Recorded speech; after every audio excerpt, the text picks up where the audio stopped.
Hey guys, so I thought with this video, I just kind of wanted to make a fun video, and I wanted to use some parts that I might not otherwise necessarily use, and just kind of put together a more or less period correct machine, and just do a video on it. So this is just kind of a laid back for fun video, just using some parts I really couldn't find any need to use, but I kind of wanted to put something together with them and see how it went.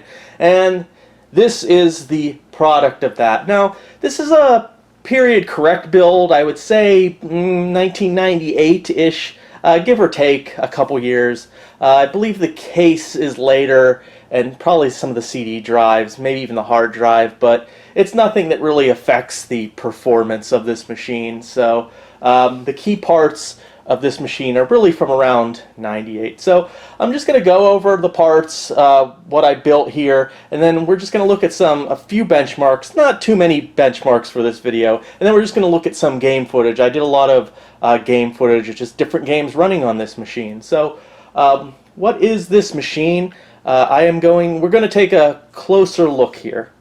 Alright, so what do we have here for a motherboard? We're using the Soyo SY5E MA+ version 1.1. This is a not super fancy Super Socket 7 board. I believe this board came out in probably 98, I believe, so it's not terribly impressive. It only has ATA33. For RAM, I think it supports up to 768 megabytes total. I only have 128 megabytes. I think this only supports PC100 as opposed to PC133. I might be wrong on that, but I do have PC100 in there right now. We've got AGP, 1, 2, 3, 4, 5 PCI slots, and 2 16-bit ISA. So this makes a decent, like fast DOS kind of motherboard using Socket 7. Super Socket 7. The chipset's kind of interesting. It uses this ETEQ chipset. Actually, that's just rebadged VIA, however you pronounce it, chipset. I believe it's like a rebadged and slightly modified VIA MVP3 chipset.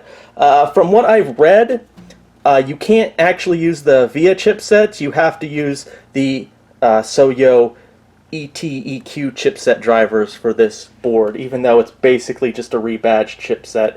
And that is with the chipset drivers I did use for this build. Not very hard to find on the internet.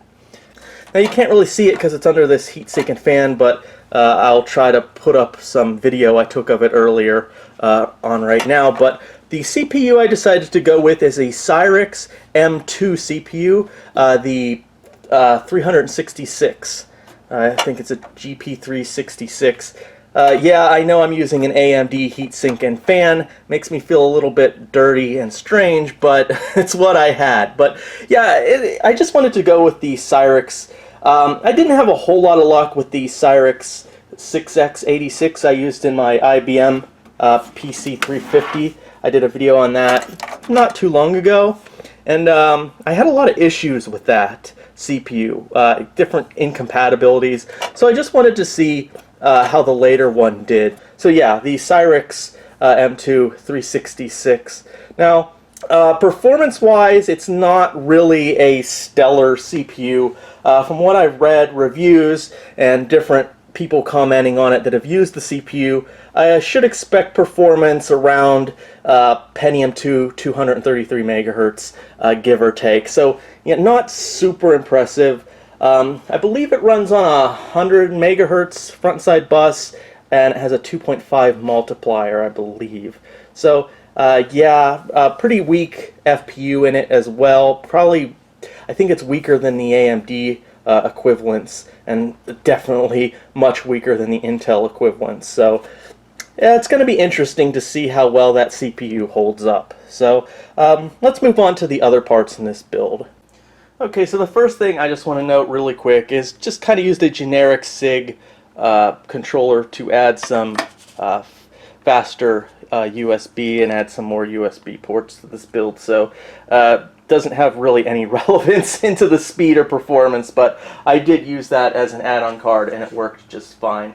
Now for sound, again, I used the same sound card in the IBM machine that I did a video on not too long ago, but this card here, the Soundtastic card, and this is using the MII-931 chipset. Now, this had pretty lackluster FM synth abilities. It doesn't use a real FM OPL, it uses Opti's own sort of FM emulation chip, and I didn't like it very much, but it did do the job. I mean, it did give sound, even though it wasn't really correct, and it wasn't horrible. I mean, if you weren't used to true FM, you probably really wouldn't mind, but it did work. I didn't really have any issues where there wasn't sound or where it was garbled mess. It just wasn't correct, but it did give sound pretty reliably, if that makes any sense. Also, it did fine with digital sound effects. Now, this being a Windows 98 build, we're really not going to be messing with FM sounds anyways, so this sound card should suffice just fine, and it is 16-bit ISA, so if we did do some DOS stuff, it shouldn't give us any problems. Now let's move on to the main attraction with this build, and that is going to be the video card. Now, for the video card, I am using this guy. Now, this is a Voodoo Banshee. Now, the Voodoo Banshee is 3DFX sort of second attempt to do an all-in-one card that did 2D and 3D. I believe the first one was the Voodoo Rush, and that card didn't do so well. Now, this card is based on the Voodoo 2, and I actually quite like it, although I haven't really found a need to use it in the past. I either just use a Voodoo 3 or a Voodoo 2 paired with something. Now this card, I believe it has 16 megabytes of RAM on board.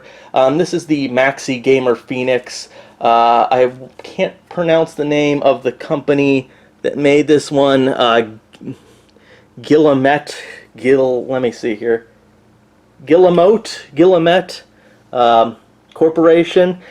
But yeah, this card actually does have some apparent advantages over using a single Voodoo 2. So yeah, I was looking at some old like user boards and stuff, and there was some interesting debates over this card and putting it up against a Voodoo 2, but there are some apparent benefits. The first one is, of course, you don't need two video cards, so if you need to save slots, this works as a 2D card and a 3D card. So you do maybe get a slightly better image quality out of this than if you're using a dedicated 2D card and then a Voodoo 2, just because you're not using a pass-through cable. It's all just coming out of this one card. So you don't have any real degradation of the video signal as far as that goes.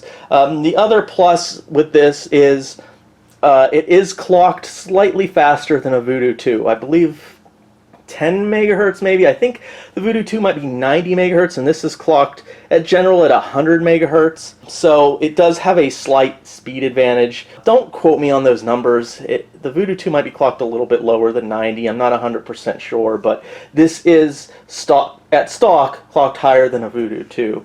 Now, the one downside of this is it only has one texture unit, whereas the Voodoo 2 has two texture units. So games that use multi-textures, the Voodoo 2 is going to have an advantage. But if you are playing a game that only is single texture, this should be slightly faster because of the higher clock speed. So, I mean, yeah, it is interesting. I mean, personally, like I said, I would just go with Voodoo 2 and SLI, or even better, Voodoo 3. Now, this might have also an advantage over using a Voodoo 3 in that it's based off of Voodoo 2, so this card may be a little bit more compatible with like very early glide games that the Voodoo 3 might have issues with. So, yeah, I think this card's just fine.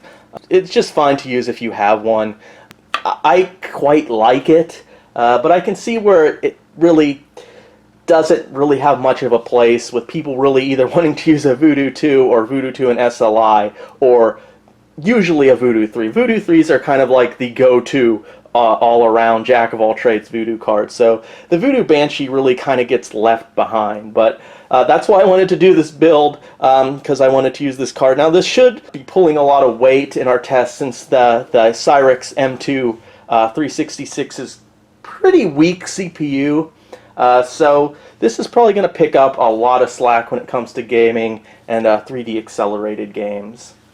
So with all that said, let's just get right into it. Let's move into some quick benchmarks, probably one of my generic free bar graphs that I put together on the internet, and then we'll go into some gameplay, and then we'll just wrap it up. So before we get into the benchmarks and gameplay footage, I just want to reiterate, this is a period correct machine for the most part, at least as far as performance is concerned.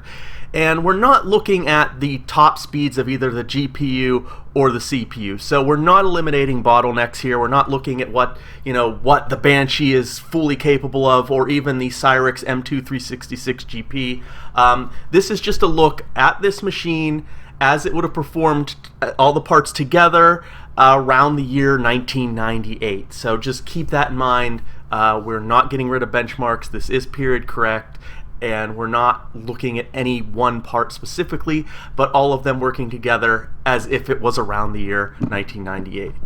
I've also done very minimal tweaking, not that the board actually allowed for all that much tweaking in the BIOS, but yeah, very minimal tweaking, and I'm just using the latest reference drivers for the Banshee, so I'm not using any third-party drivers. Okay, with that said, let's just take a quick look at just a couple of benchmarks I did. 3D Mark 99, and by the way, I did all these in Windows 98 SE. So in 3D Mark 99, I got 1,028 marks. In 3D Mark 2000, I only got 390. Now, I usually run my tests 3 times and take the average. I only ran 3D Mark 2000 once because it was so horribly slow on this machine. So yeah, I only got 390 marks in one run, and this was at 800 by 616, which I did pretty much like all of these benchmarks at, and ran all the games at that resolution. So not really too much else. PCP bench, I got 39 points or 39 frames for that. So that's really all for the synthetic benchmark. So let's just look at the chart real quick and see how some games did. Alright, so here's our generic bar graph I whipped up on the internet.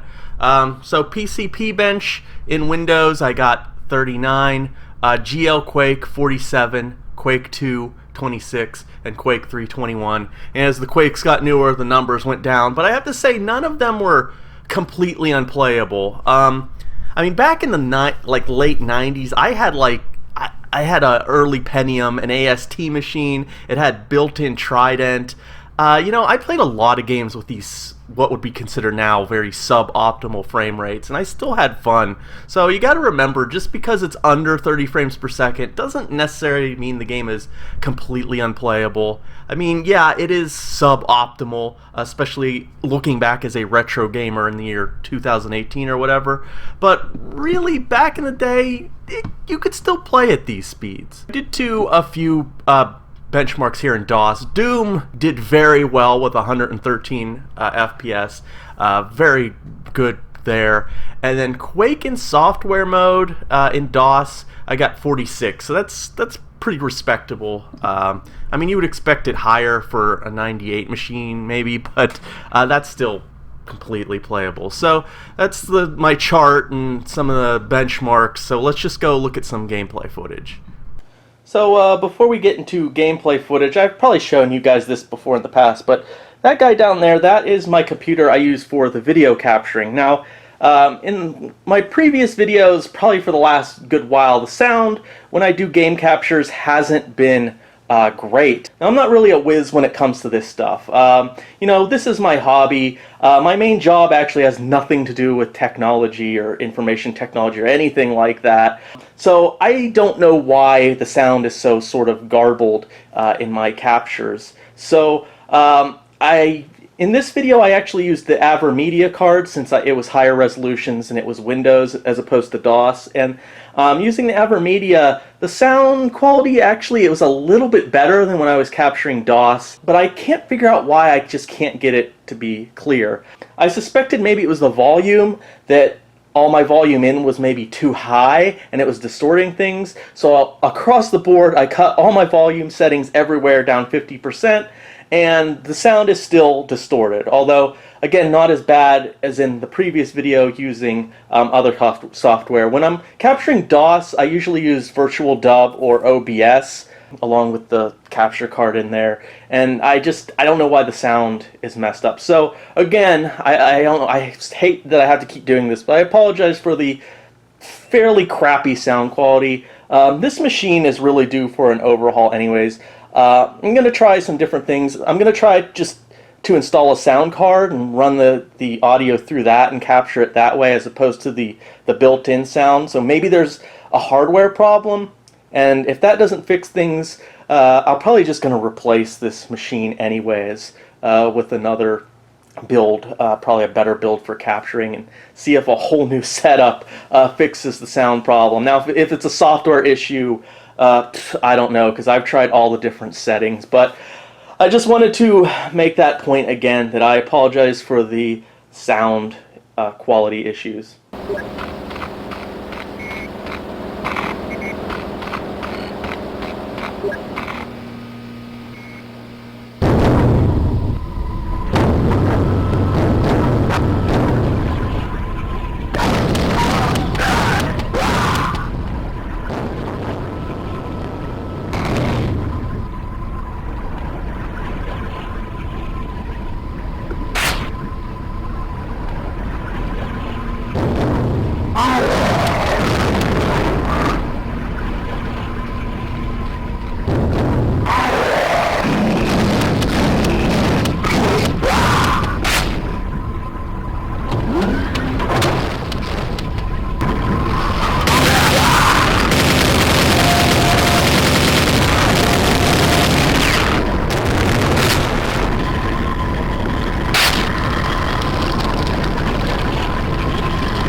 Lost the lead.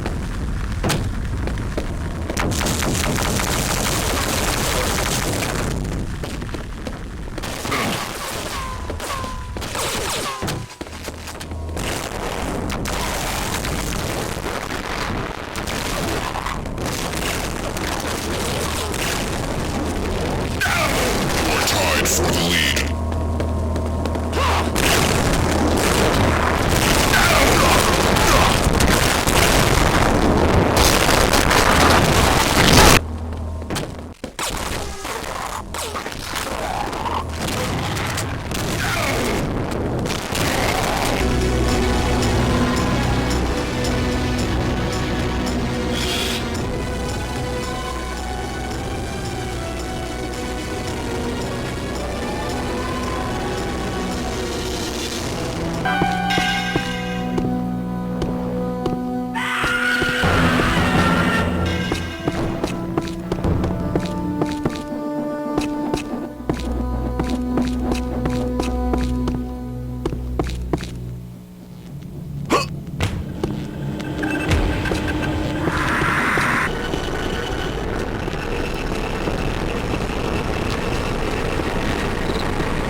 Alright guys, so that was it. That was our Cyrix M2 / Voodoo Banshee build. I was actually slightly impressed with the performance. It did better in some games than I actually thought it would. I definitely think that maybe the CPU was a bottleneck and holding back the Banshee a little bit, but I don't know. What do you guys think? Let me know in the comments what you think about this build, what you think of the Cyrix M2 CPUs, and what you think of the Voodoo Banshee. I'm interested in hearing your comments and thoughts. So thanks again for watching. More great stuff coming, and if you have any comments, like I said, or ideas or anything like that, just let me know in the comments, and I'll see you guys in the next video.